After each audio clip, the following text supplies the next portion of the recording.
মন, হৃদয় কিংবা হৃৎপিণ্ড, প্রেম ভালোবাসার সাথে যার একনিষ্ঠ সম্পর্ক। আমরা অনেকেই এর সঠিক ব্যবহার জানি না। আবার কিছু কিছু মানুষ আছে যারা প্রেম ভালোবাসার ক্ষেত্রে এই মন, হৃদয় কিংবা হৃৎপিণ্ডের যথোপযুক্ত ব্যবহার করে।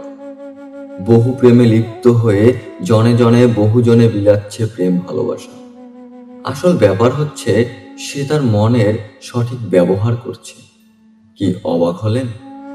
আপনি জানেন না, কিন্তু ওই মানুষটা জানে মন, হৃদয় কিংবা হৃৎপিণ্ডের 4টি ভাগ কিংবা প্রকোষ্ঠ থাকে।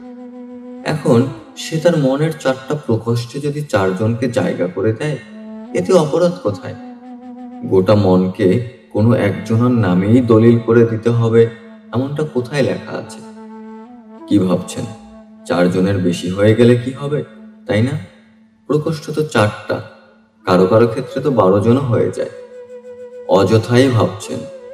ওই মানুষগুলোর কাছে এরও সমাধান আছে। ভবন মালিকরা যেমন চাইলেই এক নোটিশে পুরাতন ভাড়াটিয়া নামিয়ে নতুন ভাড়াটিয়া বাসায় তোলে, একইভাবে ওই মানুষগুলো তাদের মনে নতুন নতুন মানুষকে স্থান করে দেয়। সেক্ষেত্রে নোটিশ দেওয়ারও প্রয়োজন পড়ে না।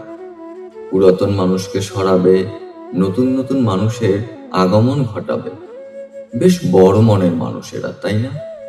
কিন্তু এই বড় মনের মানুষগুলো ভুলে যায় অন্যের মন নিয়ে খেলা করার অধিকার তার নেই। তার মন তো অনেক বিশাল।